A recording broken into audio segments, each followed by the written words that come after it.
하죠. 우선 디모데전서 4장 1절.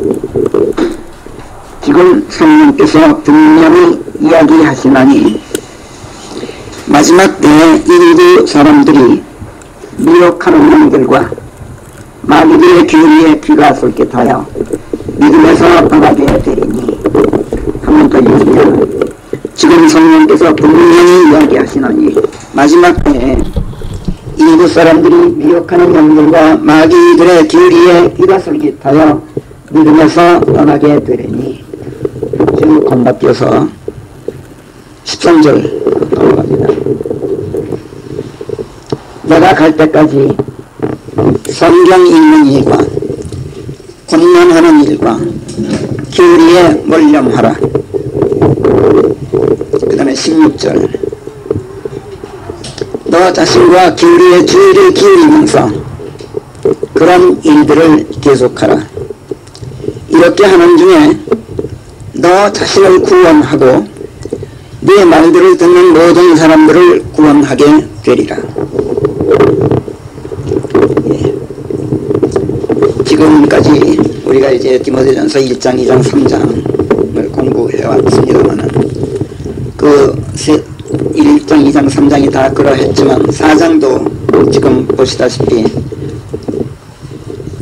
지금 뭐 1절하고 마지막 부분을 읽었습니다만은 그 내용이 평범한 것 같으면서도 무슨 특별한 메시지가 없는 것 같지만 곰곰이 묵상하면서 읽고 나면 무엇인가 대단히 무거운 주제를 우리가 떠안게 되는구나 하는 그런 느낌이 들어요. 중압감이 좀 느껴져요.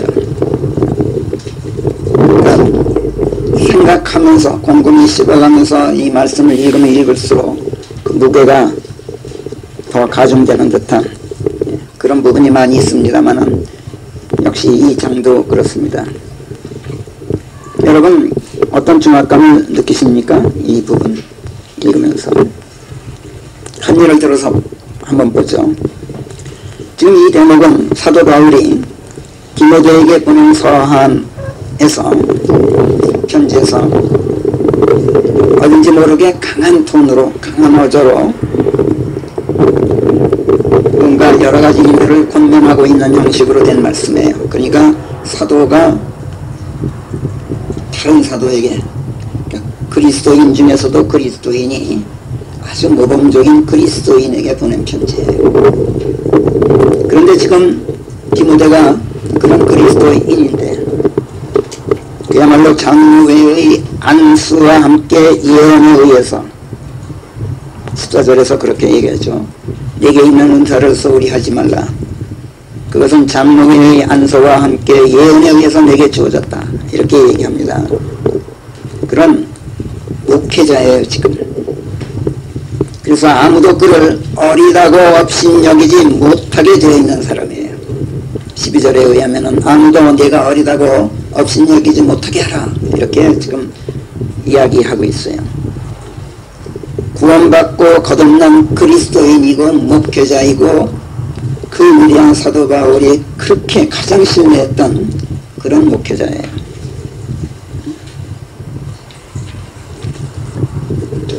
그리고 디모데전서 1장에서도 우리가 봤습니다만은 일부 사람들을 탄속해서 그들로 다른 교리를 가르치지 못하도록 할 책임을 진 사람. 믿음 안에 있는 신성의 하면보다는 억측들만 불러일으키는 설화들과 장황한 족보들의 한문을 파는 자들을 그렇게 하지 못하도록 단속할 책임을 맡은 한 지역교회의 목사란 말이에요 지금. 그것도 무슨 신학교를 하고 교회에 무슨 이 경력을 거쳐서 무슨 전도사니 강도사니 하는 그런 경력을 쌓은 게 무슨 교파 어느 교단의 승인을 받고자 하시고 해가지고 사람들이 만든 어떤 제도에 따라서 목사로 선임되는 것이 아니라 1장 18절이 말씀하듯 지난날 그에게 임한 하나님의 말씀에 의해서 예언들에 따라서 즉 디모데에 대해서 사도 바울과 교회 원로들에게 전달된 어떤 하나님의 명령에 따라서 목사로서의 책임을 떠맡게 된 사람이에요. 그러니까 진짜 그리스도인이죠.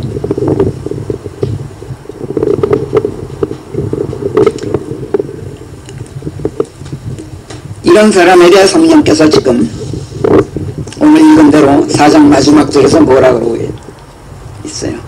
성령께서 지금 이런 진짜 알짜배기 그리스도인 목사 보고 16절에서 바울의 입으로 이렇게 말씀해요. 너 자신과 교리에 주의를 기울여라. 그런 일들을 계속하라. 그런 일들이라는 건 이제 앞에서 성도들을 이러저러한 방식으로 이끌어라 하는 내용들이에요. 그러는 중에, 이렇게 하는 중에 너 자신을 구원하고, 이렇게 얘기를 해요. 너 자신을 구원하고. 지금 그리스도인이에요 지금. 그런데 너 자신, 그러는 중에 너 자신을 구원하고 네 말을 듣는 모든 사람들을 구원하게 되리라. 이렇게 말씀해요. 확실하게 구원받은 사람이고 하나님의 말씀에 따라 목사로 세워진 사람이고 하나님의 사람들이 그의 머리에 손을 얹어서 사도 바울과 원로들이 그 안수와 함께 예언에 의해서 목사로서의 소임을 수행할 은사까지 받은 사람이기 때문에 그의 말을 듣는 모든 사람들을 구원하게 되리라는 것은 충분히 이해돼요. 그런데 이런 틀림없는 그리스도인들로 너 자신을 구원하게 되리라. 이 말씀 참으로 납득하기가 어려워요. 그렇죠?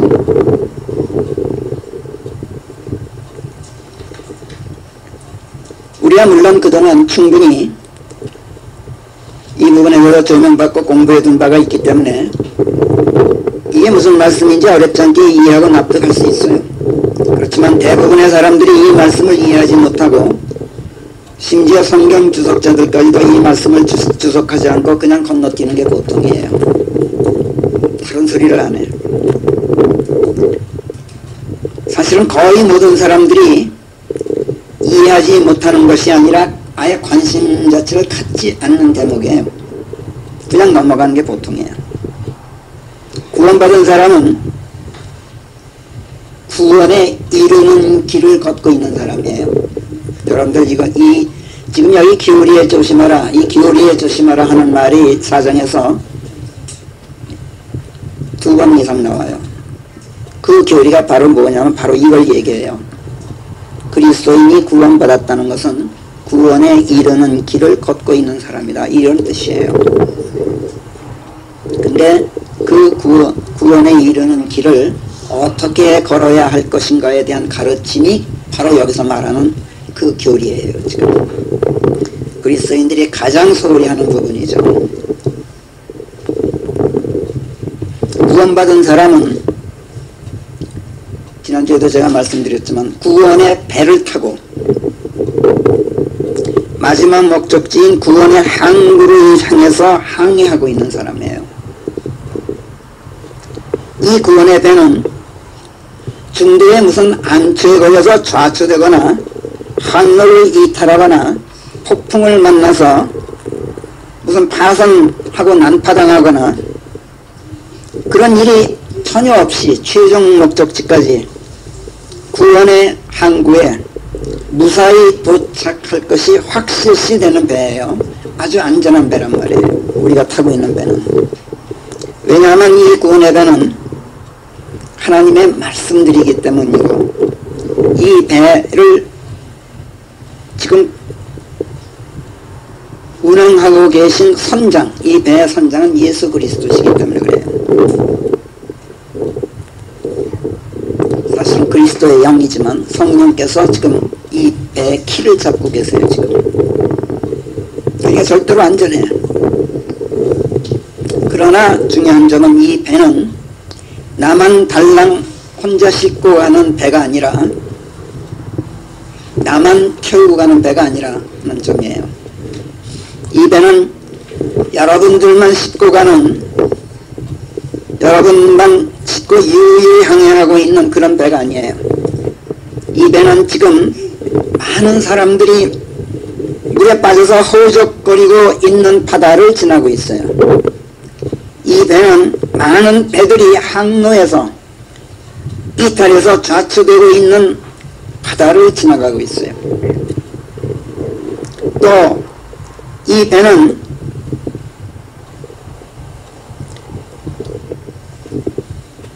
잘못된 배, 겉으로 보기에는 호와 유람선 같은데 사실은 멸망의 항구를 향해 가는 죽음의 배를 타고 가는 사람들, 그것도 모르고 흥청망청 그야말로 크루즈를 즐기고 있는 많은 그 유람선들이 지금 떠 있는 그 바다를 우리가 지나가고 있어요. 항해하고 있어요. 그러니까 우리는 이 안전한 배를 타고 가면서도 이런 사람들을 모른 채 하고 혼자만 유유히 항해를 계속할 수 있는 그런 한가한 배가 아니에요. 우리가 지금 타고 있는 거는.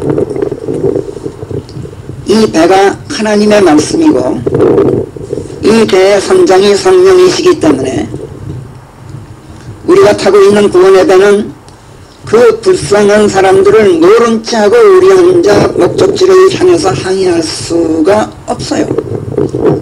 지금 우리 디모데전서 1장 5절에서 뭐라고 공부했어요? 계명의 목적은, 말씀의 목적은 사랑이다. 그것도 순수한 마음, 선한 양심, 거짓 없는 믿음에서 나오는 사랑이 말씀의 목적이다. 그런 목적을 가진 배에 우리가 타고 있어요. 그런데 나 몰라라 하고 우리만 갈 수가 없단 말이에요. 그래서 더군다나 그 선장이 지금 성령이시라고.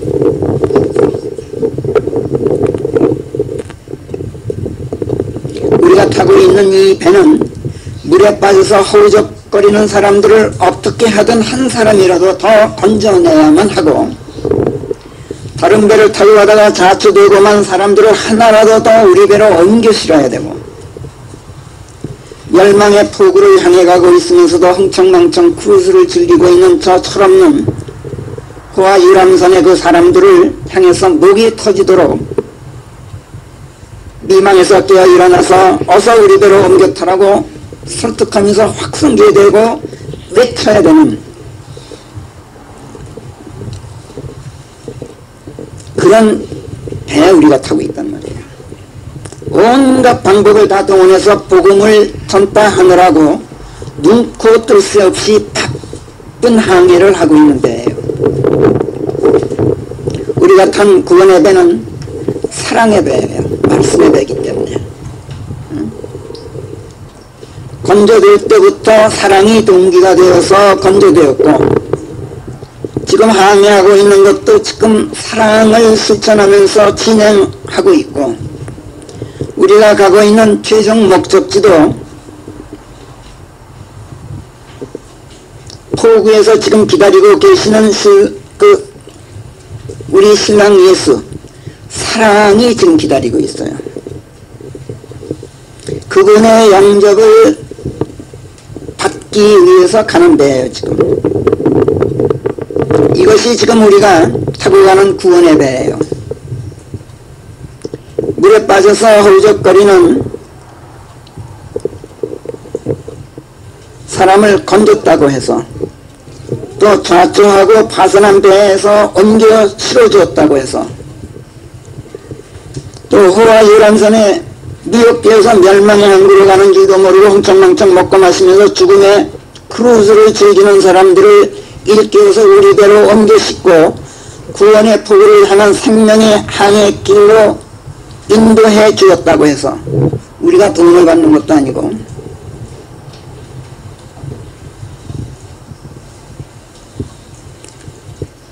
우리가 무슨 이득을 취하는 것도 아니에요.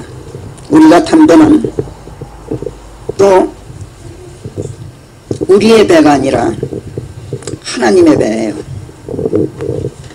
우리가 이 배에 몸을 싣고 항해하면서 사람들을 구조하는 것도 우리의 능력이 아니라 이 말씀의 배를 통해서 능력 주시는 권능의 하나님께서 주시는 능력이에요. 그러니까 우리는 이 배가 아니면 아무것도 할 수가 없어요. 우리 같은 이 배의 말씀은 그렇기 때문에, 그래서 아까도 말씀드렸듯이 계명의 목적은 순수한 마음과 선한 양심과 거짓 없는 믿음에서 사랑이라는 이 디모데전서 1장 5절 말씀 그대로 사랑의 배인 거예요.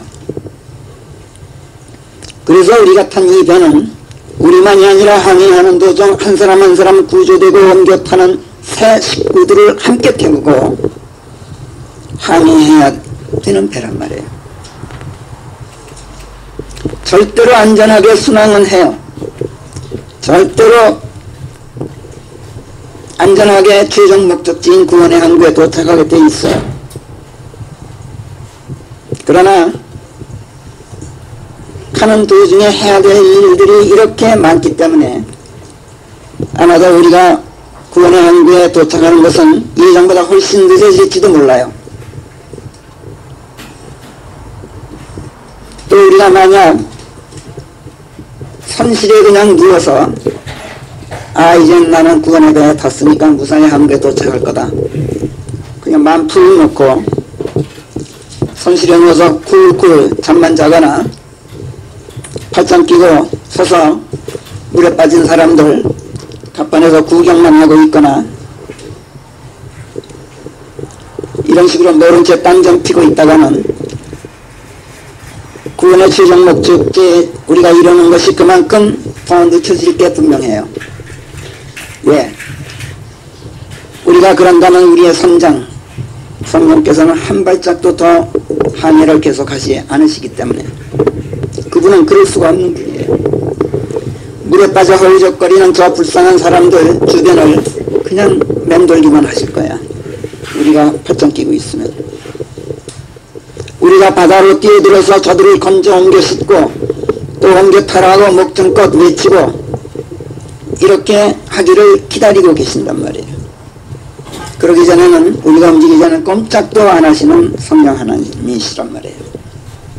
우리가 모른 체하고 팔짱만 끼고 있는데 이런 우리를 그냥 싣고, 우리는 그냥 싣고 항해를 계속하실 분이 절대로 아닌 분이 우리 배의 선장이세요. 나 몰라라 하고 팔짱만 끼고 있는 우리만 싣고 저 불쌍한 사람들을 내버려둔 채 항구에 도착했을 때 우리를 보고 조금 더 기쁘지 않으실 하나님의 실망을 우리의 선장을 알고 계셔요. 그래서 우리는 귀찮고 힘들더라도 바다에 뛰어들어서 저들을 건져내야 하고 옮겨 실어야 하고 또 옮겨 타라고 목이 터지도록 외쳐대야 하는 그런 사람들이에요. 그러지 않고 우리만 달랑 구원의 항구에 도착하는 바람에 하나님께서 반겨주실 수가 없다면 반기실 리가 없죠. 그렇다면 그 구원이 어찌 하나님께서 기뻐하시는 구원이겠으며, 하나님께서 기뻐하시는 구원이 아니라면 어찌 그 구원이 완전한 구원이라고 하겠습니까? 몇 주 전에도 말씀드렸습니다만 내 처자식들은 바다에 빠져 죽는데 내 이웃은 지금 좌초되고 파산한 배에 지금 탄 채 가라앉고 있는데 다른 사람들은 지금 죽음의 유람선에 탄 채 흥청대면서 멸망의 폭우로 지금 향해 가고 있는 게 뻔히 내 눈에 보이는데 나 혼자만 구원의 항구에 무사히 도착했다면 어떻게 하나님께서 나를 반겨주실 수 있겠어요? 내가 어떻게 하나님 앞에서 고개를 들겠느냐고. 사랑의 배를 타고 가면서 사랑을 실천하지 못한 사람의 구원은 그래서 자랑스러운 구원이 못 된단 말이에요.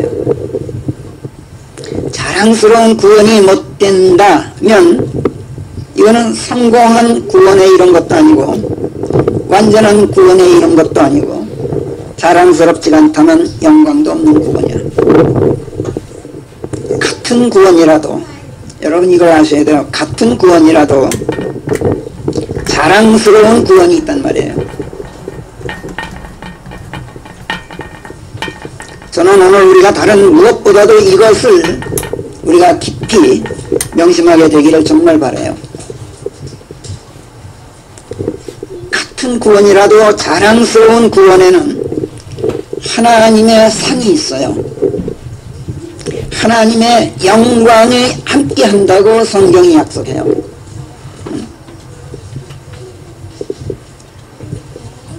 그래서 성경은 이미 구원 받았는데도 우리들 그리스도인들도 내 사랑하는 자들아, 두려움과 떨림으로 너희 자신의 구원을 이루라, 이렇게 빌립보서 2장 12절에서 말씀하는 걸 우리가 알고 있잖아요. 오늘의 본문 디모데전서 4장에서 어찌 하는 중에 너 자신을 구원하게 될 것이다, 그리고 내 말을 듣는 모든 이들도 구원하게 될 것이다, 지금 이렇게 말씀하잖아요. 요컨대 구원받았다고 자만하지 말아야 한다. 두려움과 떨림 가운데 아직도 해야 할 일들이 많이 남아있다, 이런 말씀이란 말이에요. 사도 바울은 디모데후서 2장 10절에서 그래서 내가 택함 받은 자들을 위해 모든 것들을 이겨내고 있나니 이는 그들로 그리스도 예수 안에 있는 구원을 영원한 영광과 함께, 같은 구원인데도 영원한 영광과 함께 받게 하기 위함이다, 이렇게 얘기를 해요. 맞아, 너희가 구원받은 건 내가 알아. 근데 같은 구원이라도 영원한 영광과 함께 그 구원을 받도록 하기 위해서 내가 지금 이런 고생을 하고 있는 것이다, 이렇게 토로하고 있단 말이에요. 우리가 틀림없이 구원받은 그리스도인들이라는 것을 알고 있지만 그 구원을 영원한 영광과 함께 받기 위해서 사도 바울은 우리를 택함 받은 자들을 위해서, 택함 받은 자들에게 지금 얘기하는 거예요. 그리스도인들 말이에요. 우리 택함 받은 자들을 위해서까지도 모든 고난을 이겨내는 아픔을 감수하고 있다는 거예요. 그런 만큼 우리가 고린도후서 4장 16절에서 이렇게 말해요. 그런 만큼 한순간에 지나지 아니하는 우리의 가벼운 고난이 영원한 무게를 가진 훨씬 더 빼어난 영광을 이루어야 한다, 이렇게 설파해요. 그리스도인 보고 하는 얘기예요. 지금 고난은 너희들의 구원이 영원한 무게를 가진, 그런 가치를 가진 그야말로 빼어난 영광을 이루기 위한 고난이다. 그러니까 같은 고난이라도 영광이 함께하는 구원이 있단 말이에요. 같은 구원이라도.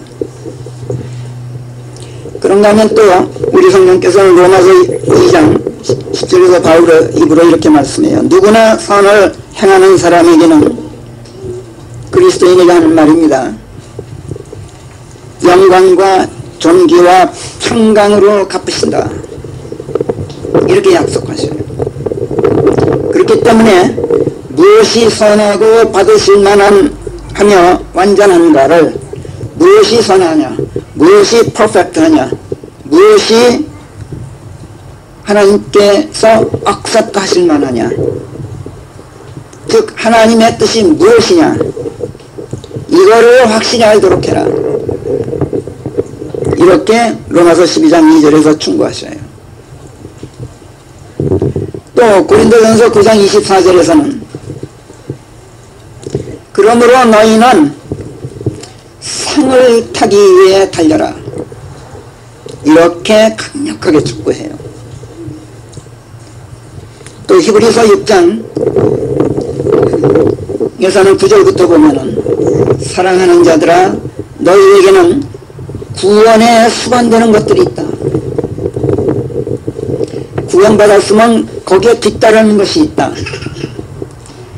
이거를 너희가 확신해야 된다. 10절 이는 하나님께서 너희가 그분의 이름을 지향하며 보여온 너희 사랑의 일, 사랑의 수고, 그거 잊으실 만큼 두려운 분이 아니시다.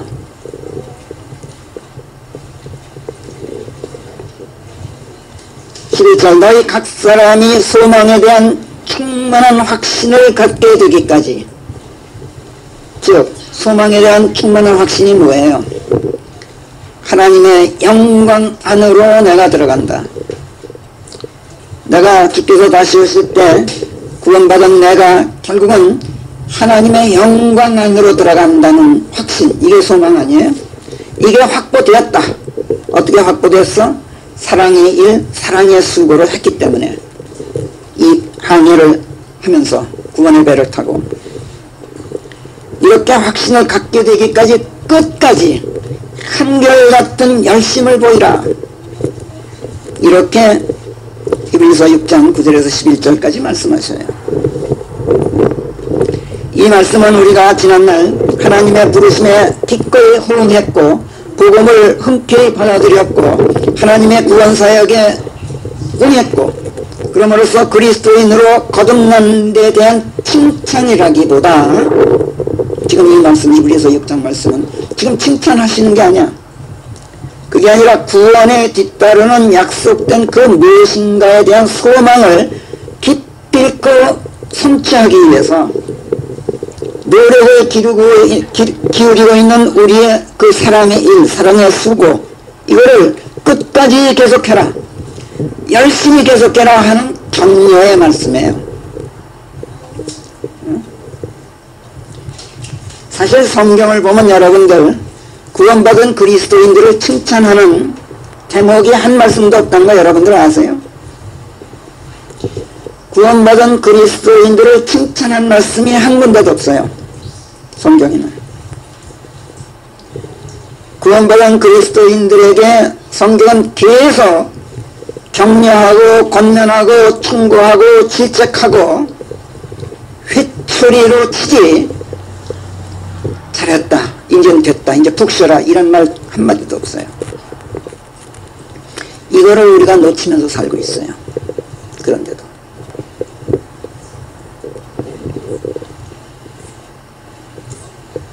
한결같은 열심을 계속하라, 이렇게 계속 격려만 하셔요. 힘을 불어넣어 주신다. 이게 뭘 말해요? 할 일이 남아있다는 뜻이에요. 칭찬하기는 아직 이르다는 말씀이란 말이에요. 이런 말씀들을 종합해 볼 때 결국 구원에는 구원에 수반되는 구원의 열매가 있어야 하고 그 열매는 사랑하는 일, 사랑을 쏟는 수고, 즉 멸망을 향해 가는 위기에 처한 다른 사람들을 구출하고 내가 타고 가는 이 구원의 배에 옮겨 싣는 수고를 해야 거둘 수 있는 열매라는 거예요. 그 수고를 하나님께서 절대 잊지 않으시고 반드시 영광으로 갚으신다는 거예요. 상으로 갚으신단 말이에요. 존귀와 영광과 존귀와 평강으로 반드시 갚으신다고 약속해요. 이 상을 받아야 비로소 완전한 구원이 이루어진 것이라는 거예요. 이 상은 구원받았다고 가만히 앉아있는 사람에게 그냥 자동으로 돌아오는 상이 절대로 아니에요. 이것은 구원에 대해 승선한 것으로 안주한 채 손실한 뒤에 굴굴 잠자는 그리스도인들에게 주어지는 영광이 결코 아니란 말이에요. 그럼 대체 어떤 그리스도인들이 구원의 배를 타고 항해하면서 다른 사람들이 바다에 빠져 지금 허우적거리는 걸 보고도 못 본 채 하거나 좌측되어 가라앉는 배를 지금 옆에서 보고 있으면서도 팔짱을 끼고 있거나 죽음의 유람선을 타고 지금 먹고 마시고 희낙낙하면서 지금 멸망의 폭우를 향해 가고 있는 것도 모르고 있는 그 불쌍한 사람들 보면서도 그거 구경하느라 한눈 파는 그리스도인들,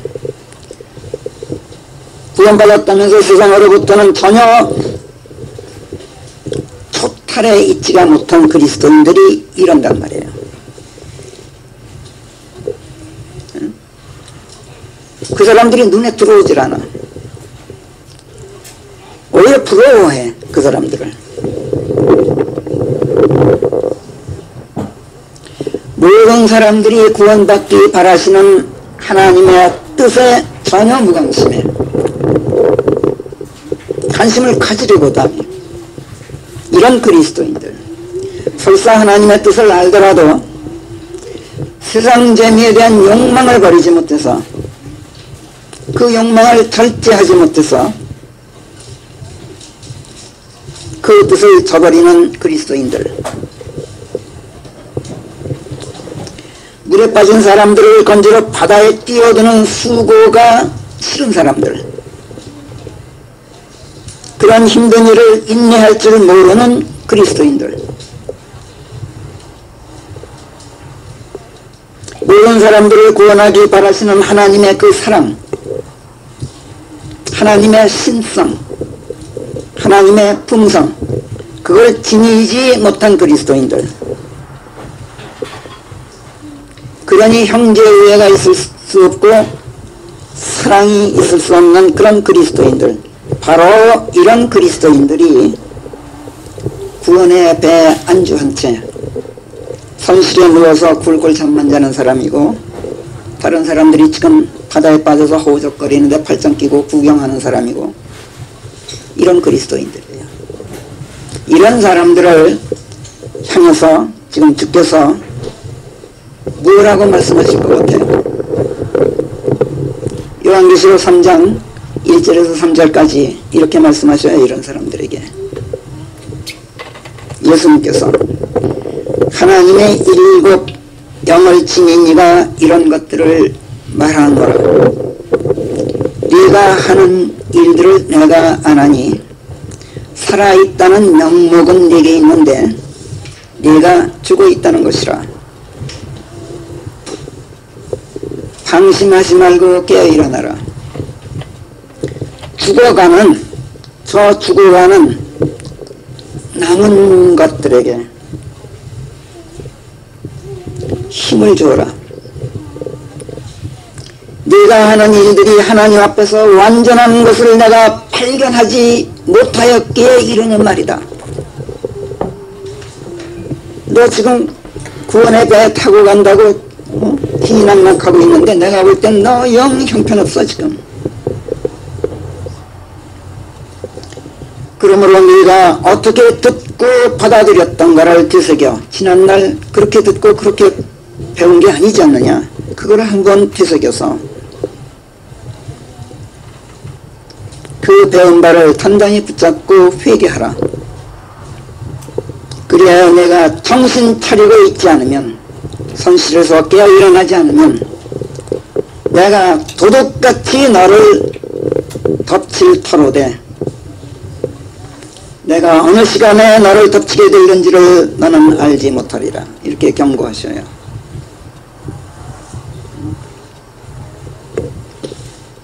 구원받았다고 방심하고 손실에 누워서 굴굴 잠만 자지 말고 깨어 일어나서 급한 이로 올라와라. 저 흉흉한 바다를 한번 바라보아라. 물에 빠져 홀적거리는 사람들, 하늘에서 벗어나 암초에 걸려서 좌초되고 파선한 배에 타고 있는 저 사람들, 죽음의 배를 타고 멸망의 항구를 향해 가면서도 그것도 모르고 먹고 마시고 흥청대면서 그 호사스러운 크루즈를 즐기고 있는 저 불쌍한 사람들이 눈에 들어오지 않느냐. 너는 구원의 배에 들어와 있지만 나 하나님이 볼 때는 저 죽어가는 저 사람들이 아직 남은 자들이다. 너희들이 이 배에 탔다 그래서 내 일이 끝난 게 아니라 나에게는 저 남은 자들이 아직도 있는데 너희들이 보고 있는 저 사람들이다. 지금 내게는 아직 남은 자들이다. 그들이 내 구원의 대상들이다. 아직도. 그러니 너희는 저들을 어찌 할 셈이냐. 너희가 저들을 건져내기 위해서 저들에게 생명의 힘을 주어야 될 거 아니냐. 그런데 도무지 그럴 기미를 보이지 않고 있으니 너희가 하는 짓들이 내 눈에는 영 마땅치가 않다. 너희가 지난날 어떻게 해서 이 구원의 배에 승선하게 되느냐. 너희가 이 배, 지금 구원의 배에 타고 있게 된 연유를 한번 뒤돌아봐라. 어떻게 돼서 너희가 이 배에 타게 되느냐. 너희도 지난날 물에 빠져 있을 때 누군가 바다에 뛰어들어서 너희를 건져주지 않았더냐. 그래서 너희가 구조된 거 아니냐. 그러니 너희도 정신 차리고 깨어 일어나서 저들을 구조해야 될 거 아니냐.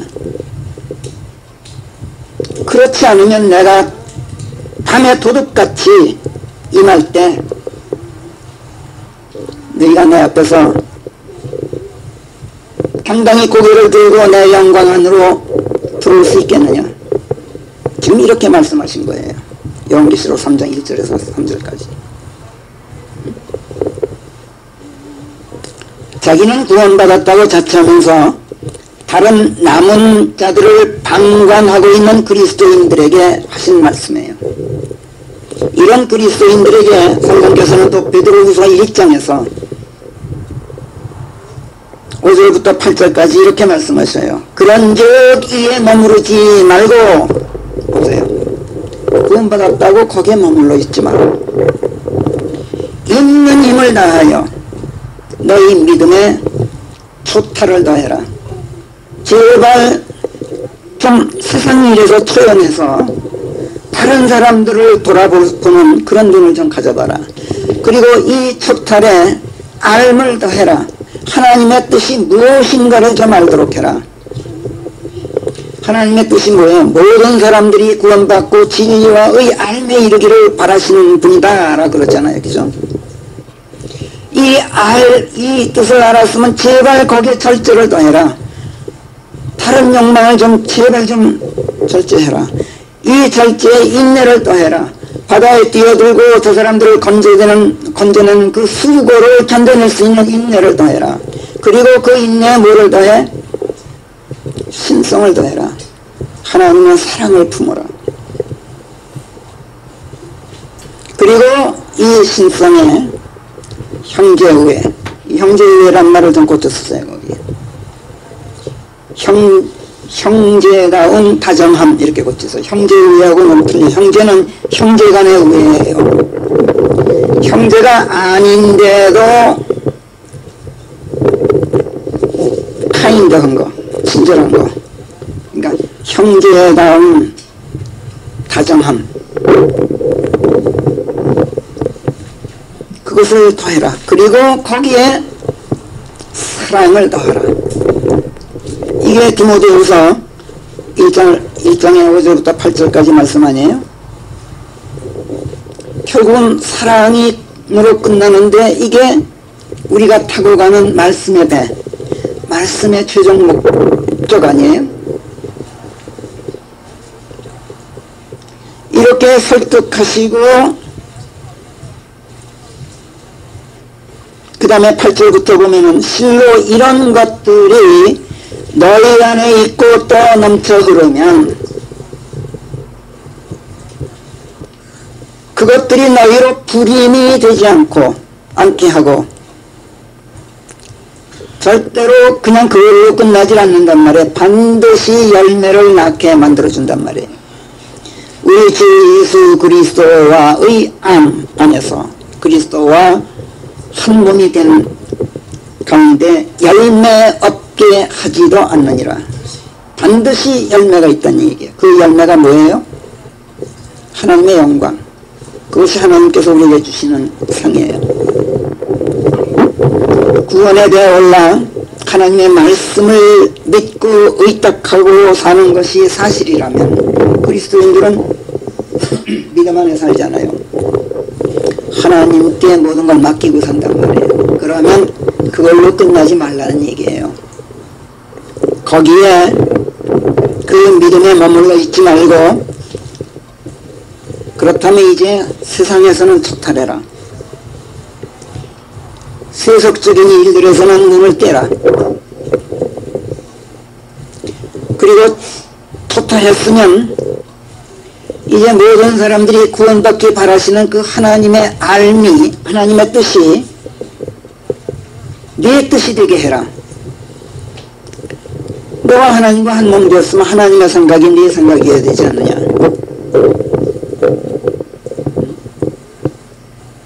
그래서 하나님의 생각, 하나님의 감정, 하나님의 뜻을 갖고 그렇게 되었으면 자꾸 세상에 눈길을 보내는 내 육신적이고 속된 생각을 이제 절제해야 될 거 아니냐. 그리고 다른 사람들을 그리스도께로 인도하는 수고를 인내할 수 있어야 될 거 아니냐. 그러려면 먼저 내 안에 하나님의 성품, 신성이 깃들어 있어야 될 거 아니냐. 그리고 그 신성에서 나오는 합의, 형제다운 다정함, 그리고 사랑이 그리스도인으로서의 삶이 되어야 한다. 이런 말씀이에요. 지금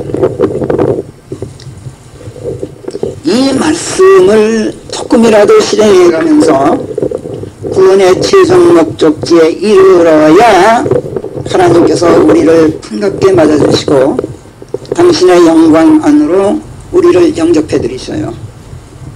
이것이 완전한 구원이고 구원을 이룬 거예요. 주께서 다시 오실 때 영광이 함께하는 구원은 사랑의 수구가 아니면 절대로 거둘 수 없는 열매예요. 주께서 다시 오실 때까지 사랑의 수구를 계속하면서 다른 사람들을 우리에게 옮겨 싣고 그들과 함께 우리가 마침내 구원의 항구에 도착해서 하나님께서 우리를 반가이 맞아주시고 하나님의 영광으로 우리를 영접해 드리실 때 우리의 모습이 어떤 모습이 될 것 같아요? 그때 바로 그때 우리의 모습이 이럴 것이다 하고 성령께서 고린도후서 3장에서 말씀하셔요. 3장 18절에서 주의 영광을 바라보고 있는 중에 주의 영에 의해서 되는 그대로 영광에서 영광으로 변하여 그분과 똑같은 모습이 되어 있을 것이다. 이렇게 말씀해요. 자, 지금 성령께서 키를 잡고 운항하시는 말씀의 배를 지금 우리가 타고 가고 있어요. 우리가 항해하면서 죽어가는 많은 사람들을 하나씩 둘씩 건져내서 우리가 탄 말씀의 배에 태울 때마다 저 멀리 지금 수평선 넘어 우리가 향해 가고 있는 그 항구에서 이것을 보시는 주 예수 그리스도께서는 기쁘실 때마다 영광의 광채를 발산하셔요. 좋으신 거야. 그때마다 그 기쁨이 영광의 광채로 그냥 비춰와 우리한테. 우리는 지금 그 영광을 받으면서 영광의 빛을 우리에게 보내시는 그 빛을 받으면서 항해하고 있어요. 그 영광이 우리에게 투영되고 있단 말이에요. 지금 근데 그 영광의 빛이 얼마나 강렬했든지 투영되는 것으로 끝나지 않고 우리 얼굴에 각인돼 버려요. 그래서 예수 그리스도의 영광이 우리한테 옮겨와요. 그래서 그 영광이 영광에서 영광으로 우리의 영광으로 옮겨온다는 얘기예요. 그래서 우리가 항구에 도착했을 때는 그리스도의 모습이 되어 있어요. 그래서 하나님께서 반가이 맞으시는 거예요.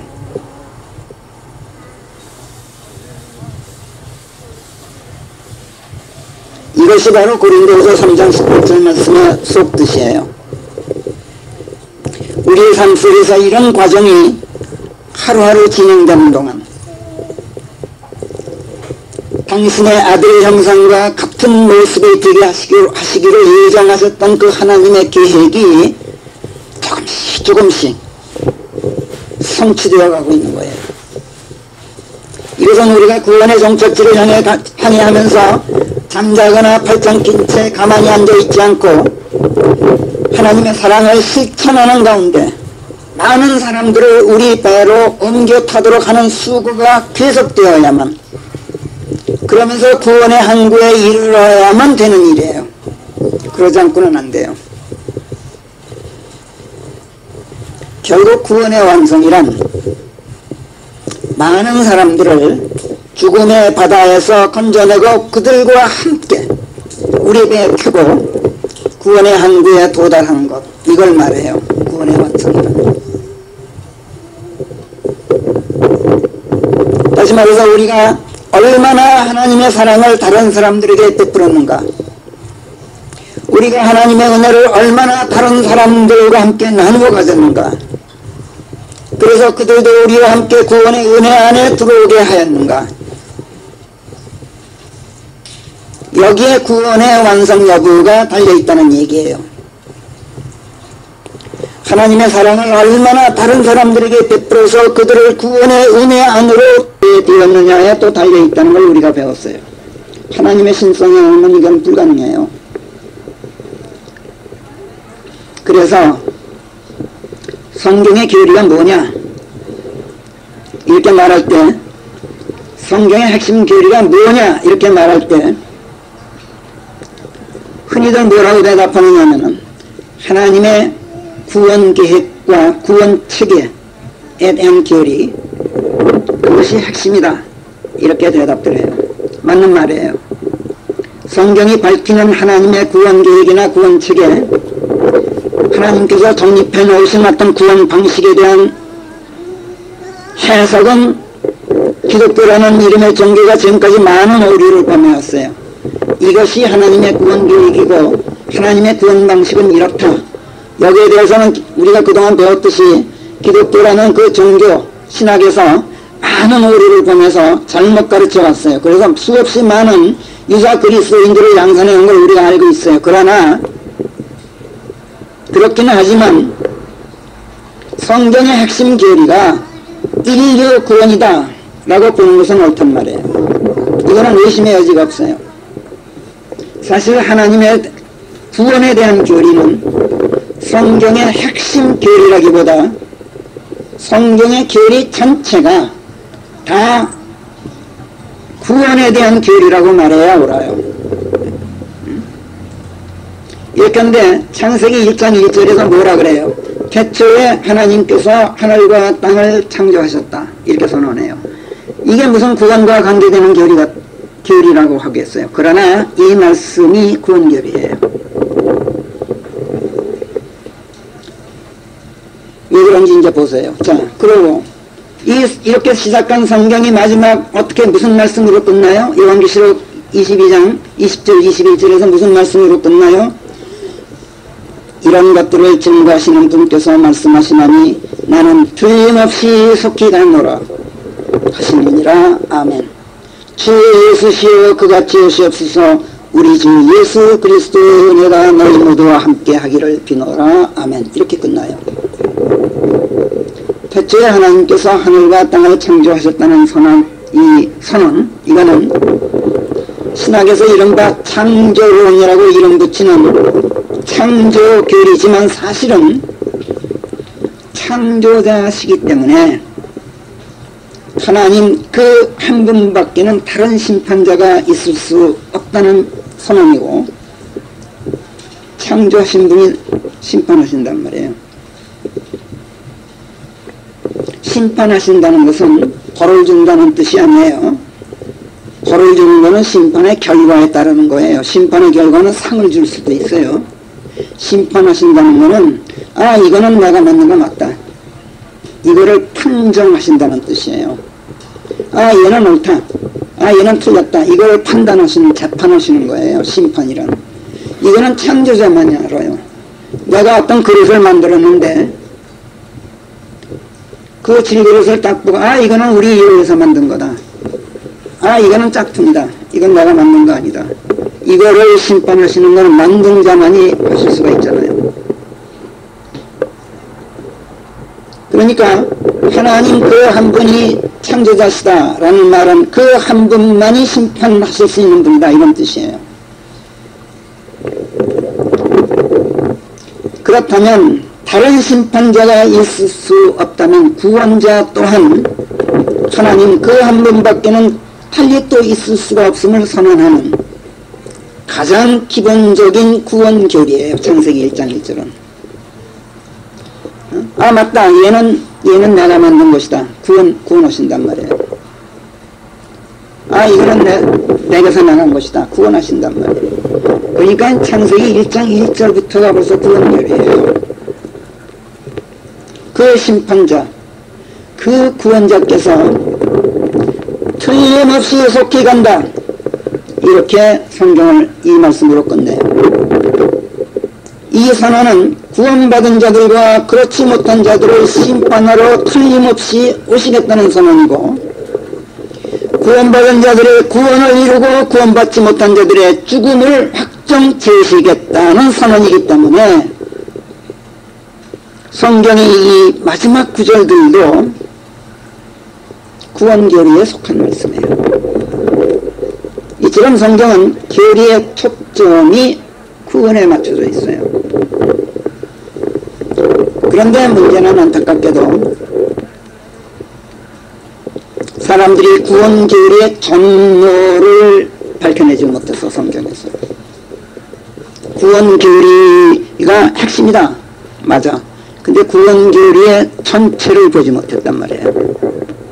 그리고 전체를 가르치질 않았어. 사람들이 구원 교리는 이런 것이다 라고 반쪽만 가르쳐서.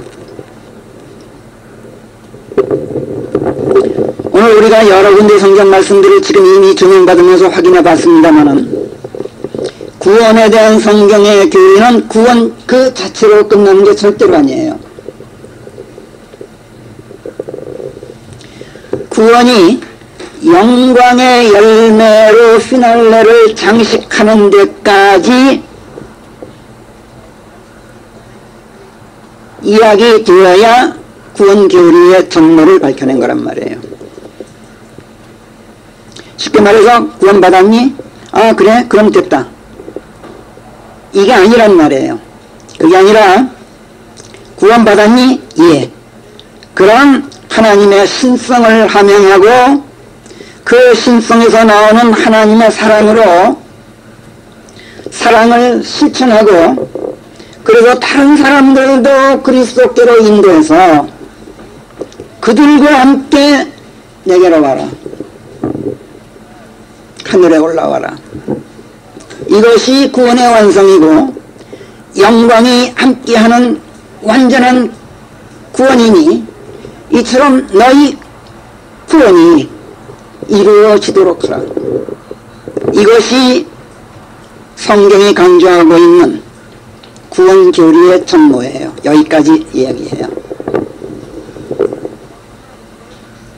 근데 기독교 신학에서는 여태까지 구원 받은 다음에 영광에 이르는 과정에 대해서는 전혀 가르치질 않아. 가르치더라도 그냥 세상에 있는 도덕교 가서 가르치듯이, 지금 이건 구원의 영광을 이야기하고 있는 거예요. 도덕교 가서는 전혀 차원이 다른 얘기예요. 지금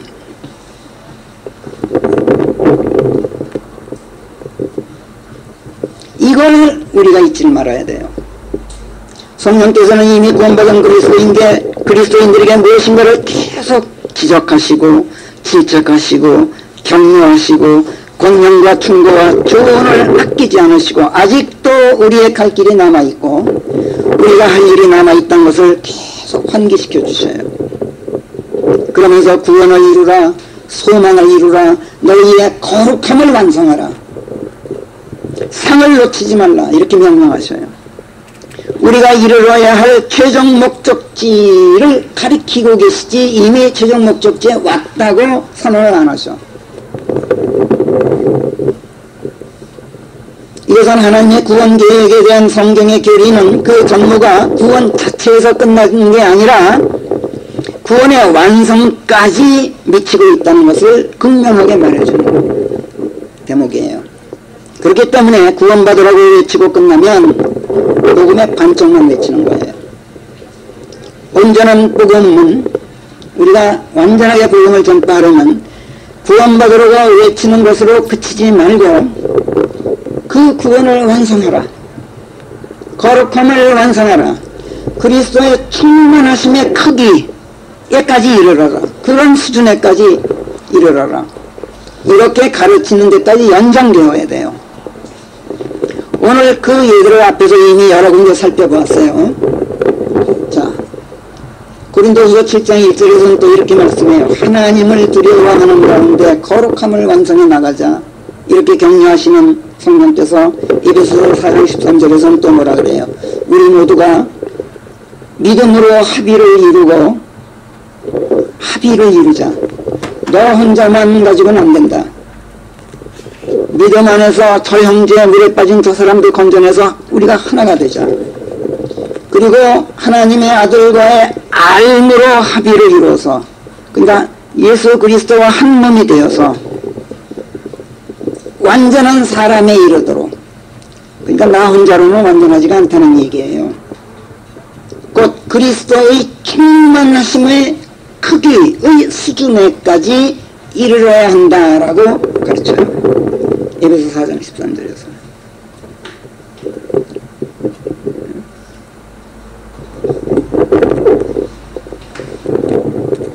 오늘 우리가 살펴볼 디모데전서 4장, 앞으로 이제 매주에도 또 공부하게 되겠습니다만, 이 전한 성령 하나님의 이런 권면과 충고와 조언들이 집약되어 있어요. 이런 점에서 디모데전서 4장에 의의가 있어요. 자, 그렇다면 지금 우리는 어떻습니까? 우리는 지금 하나님의 신성을 충분히 지니고 거기서 나오는 순수한 마음과 선한 양심과 거짓 없는 믿음으로 사랑을 베풀어서 다른 사람들을 멸망해서 건져내면서 그들과 함께 한 배를 타고 구원의 항구를 향해서 항해를 계속하고 있는가? 이것을 생각하고 우리 자신을 되돌아볼 때 우리는 사실 마음이 무겁지가 않을 수가 없어요.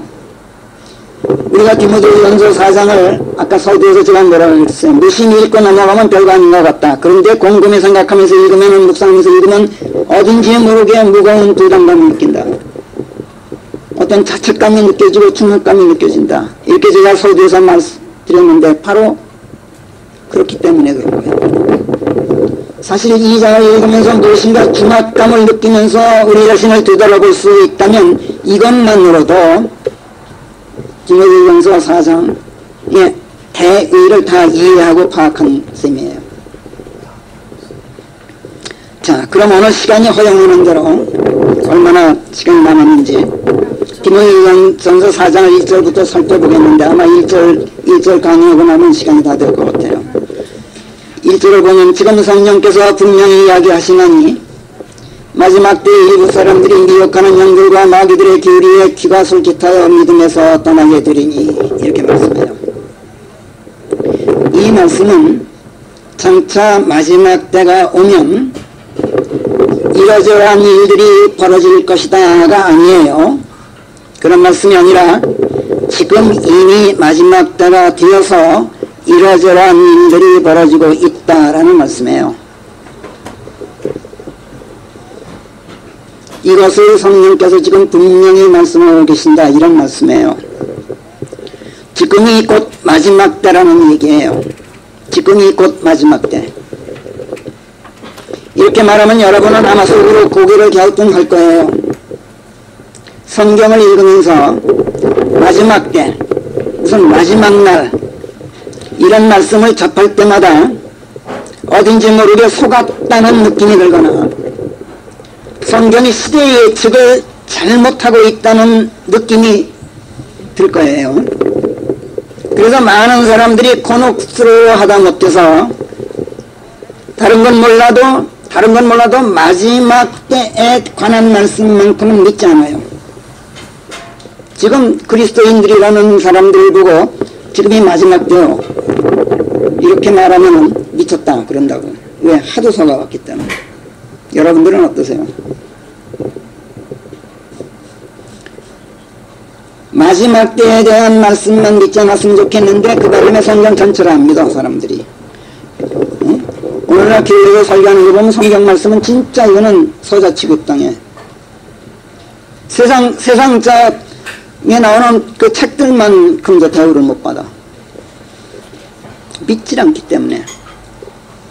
자, 예를 들면 요한일서 2장 18절에서 요한일서 2장 18절입니다. 사도 요한이 뭐라 그랬어요? 성령께서 사도 요한을 통해서 어린 자녀들아 지금은 마지막 때다. 그래서 적그리스도가 오리라고 너희가 들어왔던 대로 바로 지금 많은 적그리스도들이 나타나 있다. 이것으로 우리가 지금이 마지막 때라는 걸 알고 있다. 이렇게 선언해요. 자, 이게 언제입니까? AD 90년경이에요. 지금부터 약 1920년 전 얘기예요. 그때 이렇게 선언했는데 그 당시에 적그리스도들이 많이 출현했는지 모르겠어. 그러나 마지막 때가 아니었던 것만은 분명해 보여. 어쩐지. 그렇잖아요? 지금 2000년 가까이 세월이 흘렀는데 그때 마지막 때라 그러는데 지금도 아직 마지막 때가 아닌 것 같아. 그렇잖아요, 여러분? 그러니까 이 예측은 틀린 예측으로 들린단 말이에요. 여러분들 그런 생각 안 드세요? 솔직히 한번 얘기해보세요. 김수경 전원이. 예? 사도 요한이 시대 예측 잘못한 거 아니에요? 이거 분명히? 응? 자, 사도 바울은 또 어떻습니까? 로마서 13장 10절부터 12절까지 이렇게 썼어요. 사랑은 자기 이웃에게 악을 행하지 않는다. 당연하죠. 그러므로 사랑은 율법을 이루는 일이다. 율법은 이웃에게 해를 끼치지 말라. 이렇게 가르치잖아요. 그것도 때를 알고 그리할지니. 이렇게 얘기해요. 때를 알고. 이거 지금 어느 때인지 아니? 때를 알고 빨리 율법을 이뤄. 무엇으로? 사랑으로.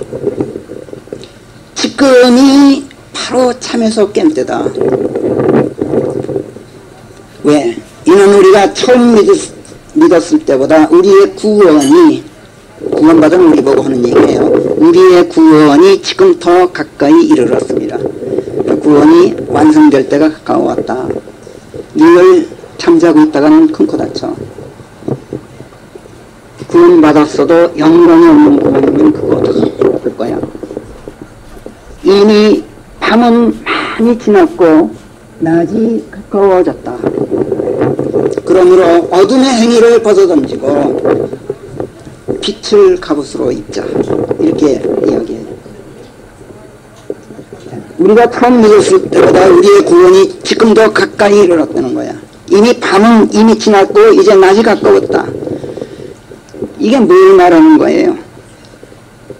사도 바울은 이 편지를 쓸 당시 이미 마지막 때다라는 생각으로 쓴 말이에요. 지금 이미 마지막 때가 코앞에 이르러 있는 것으로 생각했단 말이에요. 근데 이게 안 돼요. AD 60년경에 쓴 편지예요. 아까 요한일서보다 약 30년 빨라요. 로마서가. 그러니까 지금부터 약 1950년 전에 마지막 때라고 생각했어요. 그런데 그 많은 세월이 흐르고 여러 시대들이 바뀌었어요. 그리고 오늘에 이르렀어요. 그런데 마지막 날은 아직 마지막. 그러니까 우리 믿음의 선배들이 마지막 때를 내다본 시대의 예측들은 다 틀렸고, 그런데도 성령의 영감으로 쌓고 성경의 수록까지 되었으니까 이건 성령 하나님께서 시대 예측을 잘못한 것처럼 생각된단 말이야. 그 사람들이 잘못한 게 아니라 지금 이건 성령께서 잘못하신 것 같아. 어떻게 생각되세요? 나라의 성경은 100% 믿을 수는 없다고 생각하는 사람들이 생기게 된 거예요. 그래서 그런데요, 이거는 전적으로 사람들이 마지막 때 또는 마지막 날의 성경적 의미를 몰라서 하는 소리예요.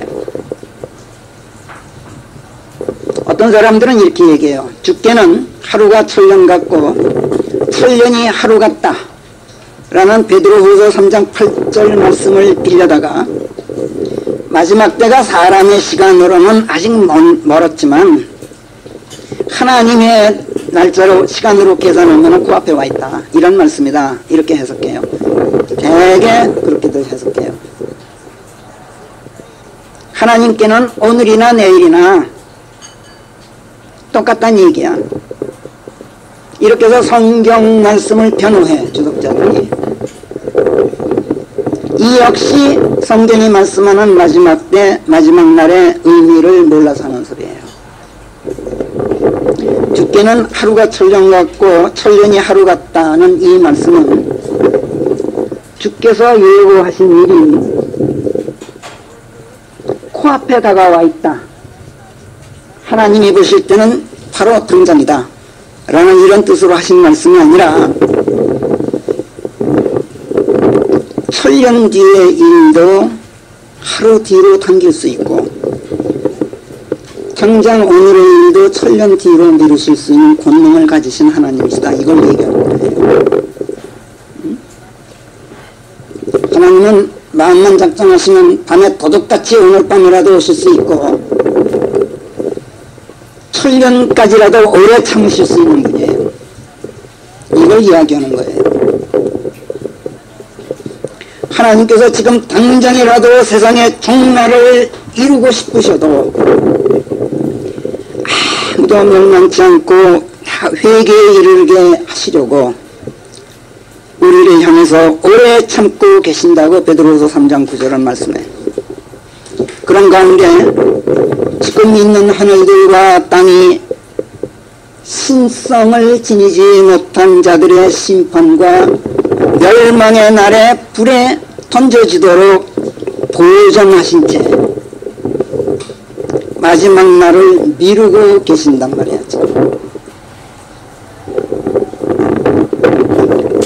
그렇지 당신의 약속에 관한한 어떤 자들이 더디다 여기듯이 그렇게 더디게 늑장 부리고 계신 게 아니야. 미루고 계신 것이지. 주께서는 필요하다고 생각하시면 지금 당장이라도 밤에 도둑과 같이 닥쳐서 하늘들이 귀놈과 함께 사라지게 하시고 기초 성분들은 뜨거운 열의 온도가 없어지게 하시며 땅과 그 안에 만들어져 있는 모든 것들 다 불태워 없어지게 하실 수 있는 그런 권능을 가지신 분이야. 시간을 늘리고 단축하거나 약속하신 미래의 일을 앞당기거나 뒤로 미루실 수 있는 이런 권능은 하루가 천년 같고 천년이 하루 같으신 하나님께만 있는 권능이에요. 그래서 주께서 예고하신 마지막 때는 또는 마지막 날은 오늘일 수도 있고 천년 뒤일 수도 있고 오늘일 수 있기 때문에 천년 뒤일 수가 있고 천년 뒤의 일이기 때문에 당장 오늘일 수도 있는 거예요. 이해되세요?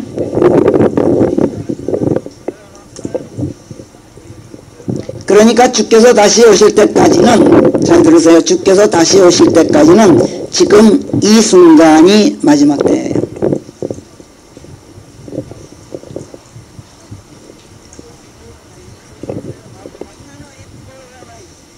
또 설령 그 마지막 때가 이게 더 중요한 일이지만 진짜 마지막 때가 천년 뒤라 할지라도 오늘이 아니라 천년 뒤라고 가정하더라도 오늘을 살고 있는 나에게는 내가 천년 뒤에 살고 있는 거 아니잖아요. 나는 오늘을 살고 있잖아. 그런 나에게는 천년 뒤의 일일지라도 그게 오늘의 일이란 말이에요. 왜 그런지 아세요? 오늘 내가 죽으면 내게 시간은 아무 의미가 없어요. 그걸로 스톱이에요. 올 스톱 시간은. 그렇죠? 내가 무덤에 들어가 있는데 천년이 무슨 소용이 있어요? 내가 오늘 죽으면 마지막 날 하고 직결되고 말아요. 그 간격, 시간적인 타임 그 스페이스는 없어지고 말아요. 내가 깨어 일어났더니 죽었다가 천년 뒤에 깨어 일어났더니 마지막 날이야. 마지막 날이라 내가 깨어 일어났어. 그러니까 뭐예요? 시간이 없이 그냥 죽었다 그냥 깨어 일어나는 거란 말이에요. 그러니까 오늘이 마지막 날이야. 그렇잖아요? 우리는 천년을 사는 게 아니라 오늘을 살고 있단 말이에요. 내가 죽으면 주께서 다시 오시는 날까지의 시간 간격은 전혀 존재하지 않아요. 내가 오늘 죽었다가 100년 뒤에 다시 일어난다 해도 그 100년의 세월은 내게는 아무 의미가 없고 실제로 존재하지도 않아요. 그 세월은. 그래서 내가 오늘 죽고 천년 뒤에 다시 살아 일어난다 해도 그 천년 뒤는 바로 오늘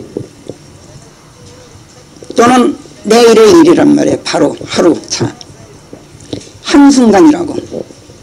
그렇기 때문에 성경이 말씀하는 마지막 때는 많은 세월 여러 시대들이 지났기 때문에 드디어 임하는 때가 아니에요.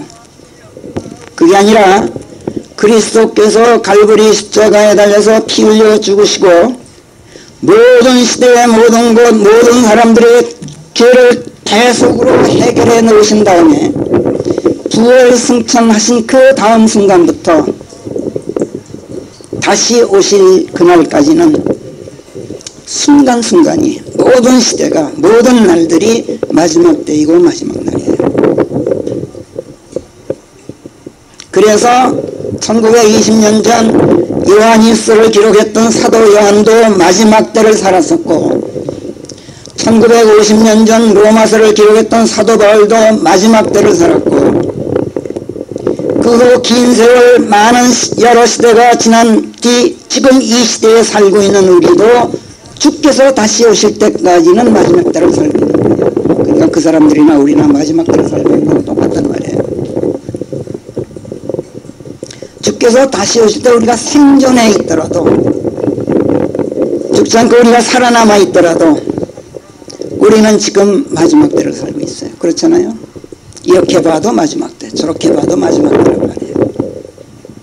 이것을 안다면 내가 지금 마지막 때에 살고 있다. 이것을 안다면 성령께서 베드로후서 3장 11절에서 18절까지 베드로의 입으로 지금 우리에게 말씀하시는 게 무엇인지 한번 눈여겨볼 필요가 있어요. 이것을 안다면 지금 우리가 마지막 때에 살고 있다는 이것을 안다면 11절 그런즉 이 모든 것들이 너가 없어질 것을 안다면 너희가 모름지기 어떤 부류의 사람들이 되어서 온전히 거룩한 행실과 신성 안에 있어야 되겠느냐. 한번 생각해봐라. 그런 가운데 하나님의 날이 임할 때까지 주의 날이나 하나님의 날은 마지막 때하고는 틀립니다. 주의 날은 대환란 시대를 얘기해요. 하나님의 날은 크고 흰 보좌의 심판대를 얘기하고 그 날이 임할 때까지 고대하며 또 얼마나 우리가 서둘러야 되겠는지 한번 생각해봐라. 지금도 이 마지막 때에 살고 있어. 그 날에는 너희가 지금 살고 있는 날에는 하늘들이 불부터 녹는 가운데 기초성분들이 뜨거운 열에 녹아 버리는 그 날이다. 그럼에도 불구하고 우리는 그분의 약속에 따라서 의로운 자들이 들어가는 새하늘과 새 땅에 들어가게 되어 있다. 그걸 지금 우리가 고대하고 있다. 그러므로 사랑하는 자들아, 너희가 이러한 것들을 고대하고 있음을 알고 너희가 흠없고 책 잡힐 일 없이 평강 안에서 그분께 발견되고자 힘쓰라. 아까 요한계시록 3장에서 예수님께서 내 눈에는 너희가 완전한 것이 발견되지가 않는다. 이런 소리가 나오지 않게 해라. 그러므로 사랑하는 자들아 17절 너희는 이러한 것들을 미리 내다보고 바로 코앞이에요. 뭐 천년 뒤까지 내다볼 필요가 없어요. 사악한 자들의 오도에 이끌려 마귀에 이끌려 너희 자신의 견고함에서 탈선하지 않도록 조심하라. 오직 은혜 안에서 그리고 구주이신 우리 주 예수 그리스도와의 암 안에서 뭐라고? 자라라. 성장하라. 믿음의 초탈을 더하고 초탈에 알물 더하고 알매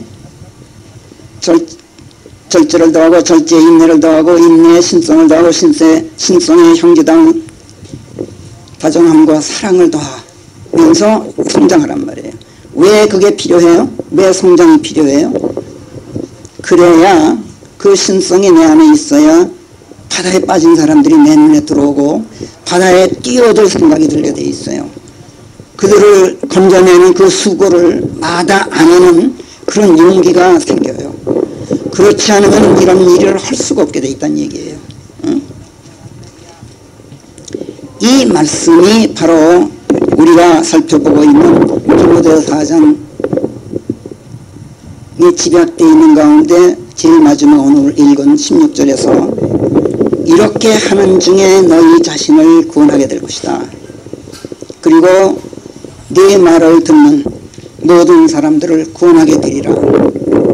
이렇게 말씀하시는 성령 하나님의 그 말씀 고백이에요. 이렇게 하는 중에 우리가 우리 자신을 구원하고 우리에게서 복음을 듣는 모든 사람들을 구원하게 되면 우리는 구원의 종착지에 이르렀을 때 하나님께 영접받고 그분의 영광 안으로 들어가게 돼요. 그리고 베드로후서 3장 18절이 이렇게 끝내요.